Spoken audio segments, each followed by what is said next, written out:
नमस्कार बच्चों, आज हम पढ़ेंगे अपनी ग्रामर बुक का चैप्टर नंबर 10 जिसका नाम है सर्वनाम।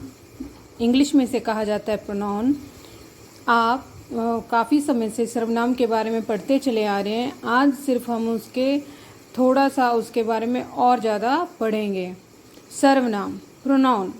सर्वनाम की परिभाषा तो आप सब जानते ही हैं। सर्वनाम किसे कहते हैं, सर्वनाम कहाँ यूज़ किया जाता है, तो हमें पता ही है। सर्वनाम वे शब्द जो संज्ञा के स्थान पर प्रयोग किए जाते हैं। संज्ञा के बदले में जो शब्द लगाए जाते हैं, जो शब्द लिखे जाते हैं, उन्हें कहा जाता है सर्वनाम। अगर इसका शाब्दिक अर्थ हम लें तो सर्वनाम, सर्व मीन्स सबका और नाम सबके लिए नाम, वो है सर्वनाम। तो आइए शुरू करते हैं। घर से निकलते समय तन्वी ने माँ से कहा कि तन्वी यश के घर जा रही है। चूंकि तन्वी झूठ बोल रही थी, इसलिए तन्वी ने माँ की आंखों में नहीं झांका। तन्वी की नज़रें जूतों के फीतों पर गड़ाए रही। रॉकी तन्वी के पीछे आया। इस पूरे सेंटेंस में कुछ गड़बड़ लग रही है ना आपको? बाकी कुछ समझ में आए ना आए, लेकिन ये तन्वी हमने बहुत बार पढ़ा, जिसकी वजह से ये ना तो पढ़ने में अच्छा लग रहा है ना सुनने में अच्छा लग रहा है। तो इसीलिए अब इसको हम दोबारा से पढ़ेंगे, इसी को हम दोबारा से समझेंगे और नए तरीके से। घर से निकलते समय तन्वी ने माँ से कहा कि वह यश के घर जा रही है। चूँकि वह झूठ बोल रही थी, इसलिए उसने माँ की आंखों में नहीं झांका। वह अपनी नज़रें जूतों के फीतों पर गड़ाए रही।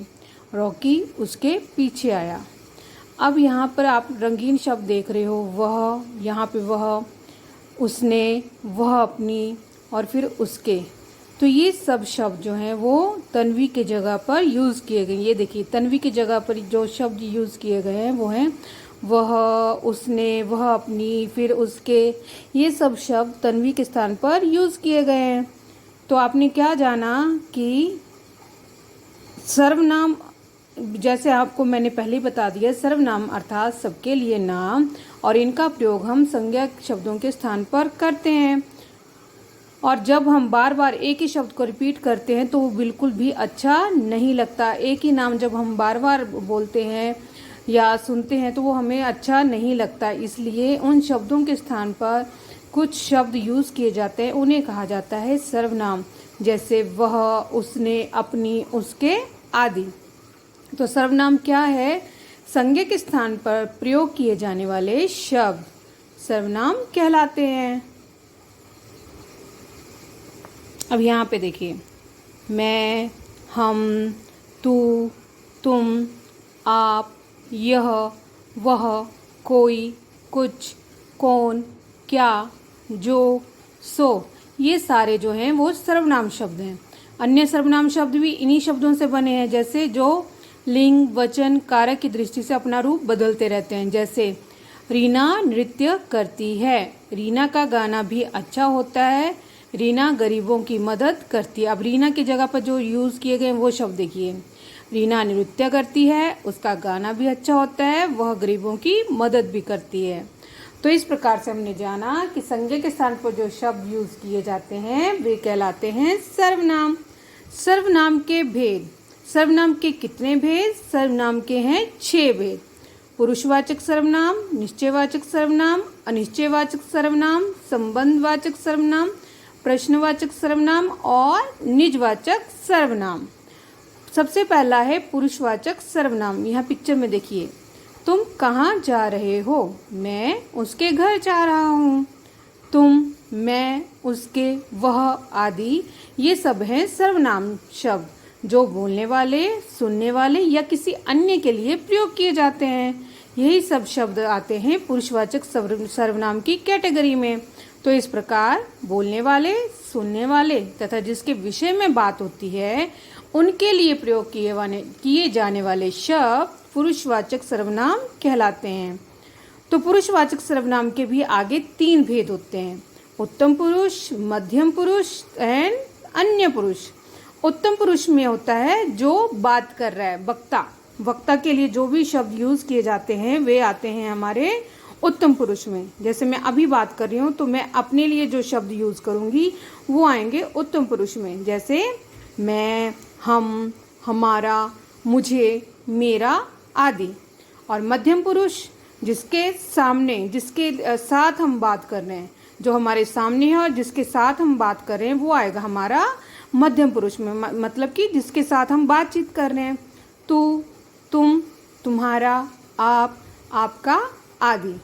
और अन्य पुरुष में वह सब आएंगे जिनके बारे में बात की जा रही है, कोई थर्ड पर्सन, दो लोग आपस में मिलकर किसी तीसरे व्यक्ति के बारे में जो बात कर रहे हैं, जो शब्द यूज़ कर रहे हैं वो आते हैं अन्य पुरुष की कैटेगरी में। इसके लिए उपयुक्त होने वाले शब्द हैं वह, उस, उसका, उन, उनका, उनके आदि। देखिए यहाँ पे ये दो बच्चे आपस में बात कर रहे हैं, तो ये लड़की इससे बात करते हुए क्या कह रही है, तुम कहाँ जा रहे हो। तो लड़का फिर अपने, तुम, यहाँ पे तुम शब्द किसके लिए हुआ, मध्यम पुरुष के लिए। लड़का, मैं उसके घर जा रहा हूँ, मैं शब्द उसने यूज़ किया अपने लिए, तो ये आया उत्तम पुरुष में। और उसके शब्द यूज़ किया है वो किया गया है अन्य पुरुष के लिए, वो है थर्ड पर्सन, अन्य पुरुष। उत्तम पुरुष इस सर्वनाम का प्रयोग वक्ता अथवा लेखक अपने लिए करता है, जैसे मैंने आपको अभी समझाया है।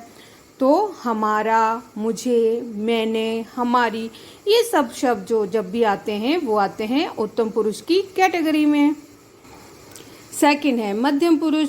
मुझे ये पूरा यकीन है कि आपको ये समझ में आ गया होगा, फिर भी हम जल्दी से इसको समझ लेते हैं।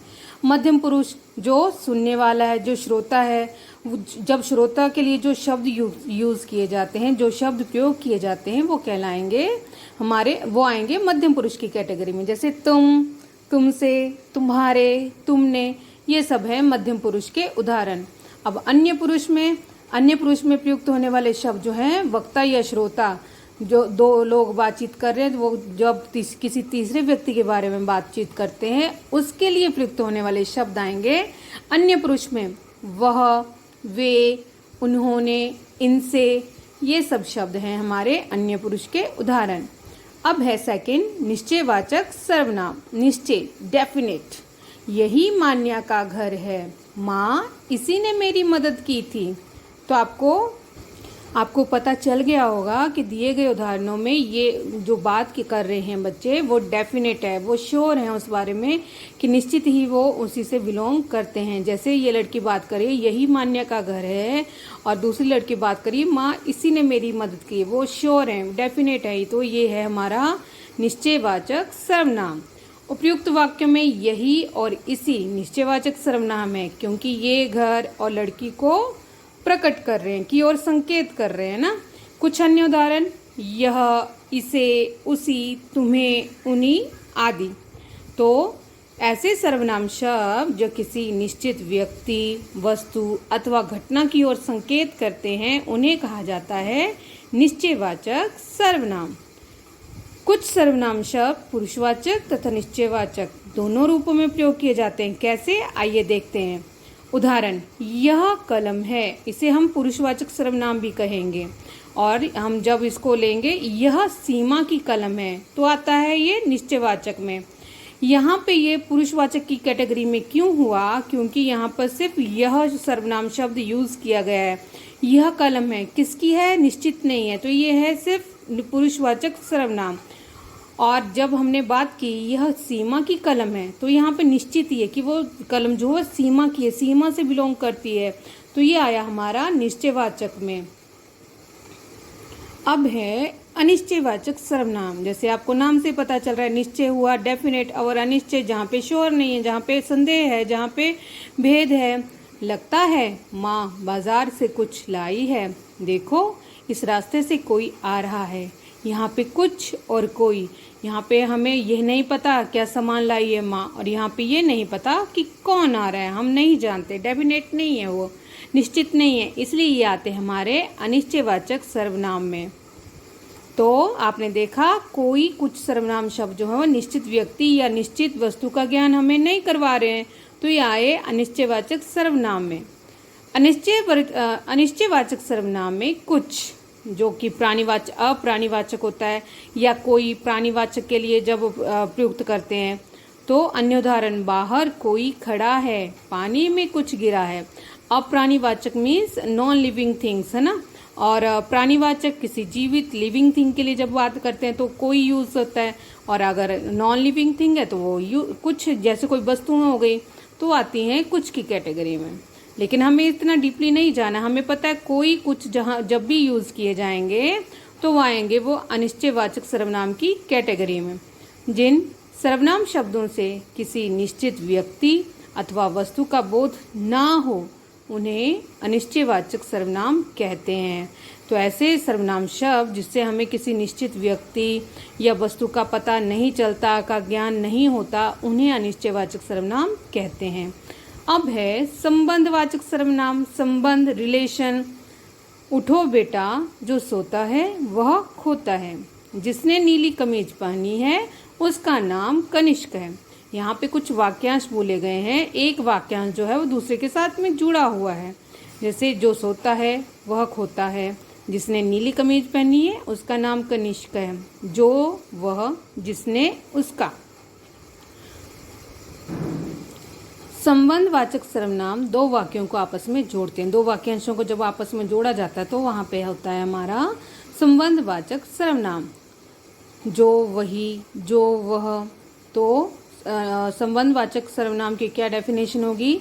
ऐसे सर्वनाम शब्द जो वाक्य में प्रयुक्त संज्ञा या सर्वनाम के बीच में संबंध बताते हैं, उनका आपस में रिलेशन बताते हैं। नेक्स्ट है प्रश्नवाचक सर्वनाम। सो इजी, जहाँ पर प्रश्न किया जाता है, जहाँ पर प्रश्न पूछा जाता है और जहाँ पे बड़ी बात प्रश्नवाचक का साइन होगा वो होगा हमारा प्रश्नवाचक सर्वनाम। वहाँ कौन खड़ा है? गिलास किसने तोड़ा? तो आपने देखा कौन, किसने, ये सर्वनाम शब्द जो हैं वो प्रश्न पूछे रहे हैं, तो इसलिए यहाँ पर आएगा प्रश्नवाचक सर्वनाम। क्या, कहाँ, क्या, किसने, किसकी, कौन, कब, कैसे, ये सब शब्द जो आते हैं वो प्रश्नवाचक सर्वनाम की कैटेगरी में आते हैं। अर्थात जिन सर्वनाम शब्दों का प्रयोग प्रश्न पूछने के लिए किया जाता है उन्हें प्रश्नवाचक सर्वनाम कहते हैं। अब लास्ट वन, निजवाचक सर्वनाम। निज मतलब अपना, पर्सनल, जो हमसे रिलेट करता है, जो हमारे लिए होता है, जो हम अपने लिए करते हैं, वो आता है हमारा निजवाचक सर्वनाम की कैटेगरी में। माँ, मैं अपने आप चली जाऊंगी। बेटा, तुम रहने दो, मैं स्वयं कर लूँगा। तो ऐसे शब्द जो हमसे रिलेट करते हैं, जो हमारे लिए हमसे रिलेटेड होते हैं, वही शब्द आते हैं हमारे निजवाचक सर्वनाम में। अपने आप, स्वयं, खुद, ये तीन ही शब्द होते हैं जो निजवाचक सर्वनाम में आते हैं।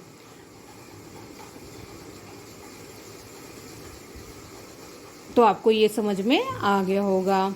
तो जिन सर्वनाम शब्दों का प्रयोग कर्ता अपने साथ अपनेपन का ज्ञान कराने के लिए करता है उन्हें कहा जाता है निजवाचक सर्वनाम। अब है सर्वनामों की रूप रचना। संज्ञा शब्दों की भांति ही सर्वनाम शब्दों की भी रूप रचना होती है। सर्वनाम शब्दों के प्रयोग के समय जब इनमें कारक चिन्हों का प्रयोग होता है तो इनमें रूप परिवर्तन आ जाता है। देखिए कैसे आता। मैं उत्तम पुरुषवाचक में जब होता है कर्ता, कर्ता, मैं, मैंने, हम, हमने। कर्म में मुझे, मुझको, हमें, हमको। तो ये सब आपको पढ़ना है, आपको इसी से थोड़ा सा समझ में आ जाएगा कि ये कैसे चेंज हो जाते हैं। उत्तम पुरुषवाचक जब होता है उसमें एक वचन में जो शब्द लिखे जाते हैं वो बहुवचन में चेंज हो जाते हैं। जैसे कर्ता, मैंने अपने लिए मैं और मैंने शब्द यूज़ किया है तो बहुवचन में जब होंगे तो हमने यूज़ किया जाएगा। उसी तरह से मुझे, मुझको चेंज हो जाएगा, हमें, हमको। मुझसे मेरे द्वारा चेंज होगा, हमसे हमारे द्वारा। मुझको मेरे लिए, हमको हमारे लिए। मुझसे हमसे, मेरा मेरी मेरे, हमारा हमारी हमारे। मुझ में मुझ पर, हम में हम पर। तो ये सब हैं। इन सब शब्दों से हमें पता चला कि ये एक वचन से बहुवचन में जब चेंज होते हैं तो उनके रूप में पूरी तरह से परिवर्तन कैसे आ जाता है। इसी तरह से ये आपका मध्यम पुरुष है, ये भी आपको पढ़ लेना है। आपको थोड़ा सा आइडिया हो जाएगा कि ये शब्द कैसे चेंज किए जाते हैं ना। ये देखिए अन्य पुरुष में भी उत्तम पुरुष, मध्यम पुरुष, अन्य पुरुष, फिर आपका निश्चयवाचक, अनिश्चयवाचक और संबंधवाचक। निश्चयवाचक में देखिए और अनिश्चय में देखिए तो थोड़ा थोड़ा सा चेंज इन सब में आ ही रहा है। तो ये सिर्फ आपके पढ़ने के लिए है, आपको इन पेजेस को अच्छे से पढ़ लेना है। वैसे तो छठी कक्षा में आते आते इतनी अंडरस्टैंडिंग हमें हो ही जाती है कि एक वचन में जो शब्द हैं वो बहुवचन में किस प्रकार से चेंज हो जाएंगे। तो लास्ट वन हम एक बार फिर से देख लेते हैं। कौन जब प्रश्नवाचक सर्वनाम यूज होते हैं कौन में, तो कौन किसने वो बहुवचन में हो जाएगा कौन किन्होंने, किसे किसको किसके ये चेंज हो जाएगा किन्हें किनको किनके। इसी तरह से किससे किसके द्वारा, किन से किन के द्वारा, किसके लिए किसको, किन के लिए किन को, किससे किन से, किसका किसकी किसके ये चेंज हो जाएगा किन का किन की किन के, किस पर किस में, किन पर किन में। ये सब आपको एग्ज़ाम में तो नहीं आने वाले, लेकिन हिंदी भाषा को अच्छे से बोलने और लिखने के लिए आपको ये पता होना चाहिए कि एक वचन में जो शब्द यूज़ होते हैं तो वो बहुवचन के लिए कैसे यूज़ किए जाएंगे, कहाँ पर हमें एक वचन के शब्दों का यूज़ करना है और कहाँ पर हमें बहुवचन के शब्दों का यूज़ करना है। ये सब सिर्फ और सिर्फ उसी के लिए हैं। तो आइए फटाफट से दोहरा लेते हैं। संज्ञा के स्थान पर जिन शब्दों का प्रयोग होता है उन्हें सर्वनाम कहते हैं। सर्वनाम के 6 भेद होते हैं: पुरुषवाचक, निश्चयवाचक, अनिश्चयवाचक, संबंधवाचक, प्रश्नवाचक और निजवाचक। पुरुषवाचक सर्वनाम के भी 3 भेद होते हैं: उत्तम पुरुषवाचक, मध्यम पुरुषवाचक और अन्य पुरुषवाचक। आप सर्वनाम का प्रयोग निजवाचक तथा पुरुषवाचक दोनों सर्वनामों के रूप में किया जाता है, दोनों में ही किया जाता है। तो सर्वनामों की रूप रचना में संबोधन कारक नहीं होता है ना। हे अरे ये इसमें नहीं होता है, देखा आपने, हे अरे कहीं पर भी नहीं है, तो यहाँ पे संबोधन का यूज नहीं होता है। आजकल तू शब्द का प्रयोग प्रचलन में नहीं है। तू मतलब हमारी सभ्यता की दृष्टि से, एटिकेट की दृष्टि से तू शब्द अच्छा नहीं लगता है, इसलिए हम उसके स्थान पर तुम, तुमने, तुम्हारा इन शब्दों का यूज़ करते हैं। मोस्ट ऑफ तो तुम और तुमने भी नहीं अब यूज़ करते हैं। तुम और तुमने भी किसी किसी भाषा में किसी किसी जगह पर बिल्कुल भी अच्छा नहीं माना जाता है। तो ज़्यादा सुटेबल वर्ड जो है वो आप, आपका यही लगाना चाहिए और यही बड़ों को बोलना चाहिए। तुम, तुम्हारा, तुमने ये शब्द हमें बड़ों के लिए यूज़ नहीं करने चाहिए। लेकिन जो हमारे सेम एज के हैं या हमसे छोटे हैं उनको तो हम बोल सकते हैं, लेकिन फिर भी शिष्टाचार यही कहता है कि कोई आपसे बड़ा है चाहे छोटा है उससे आपको आप या आपका करके ही बात करनी चाहिए। आपको वो बात तो पता ही है कि जब हम बच्चों के सामने, छोटे बच्चों को जैसा सिखाते हैं वो भी वैसा ही सीखते हैं। यदि हम उनसे तू तड़ा करके बात करेंगे तो वो भी बदले में हमसे वैसे ही बात करेंगे। तो इसलिए उनको अच्छे तरीके से, उनको अच्छा तरीका सिखाने के लिए उनसे भी हमें आप, आपका करके ही बात करनी चाहिए। तो ये था सर्वनाम। आशा करती हूँ आपको समझ में आ गया होगा। अब मिलेंगे नेक्स्ट वीडियो में, तब तक के लिए बाय।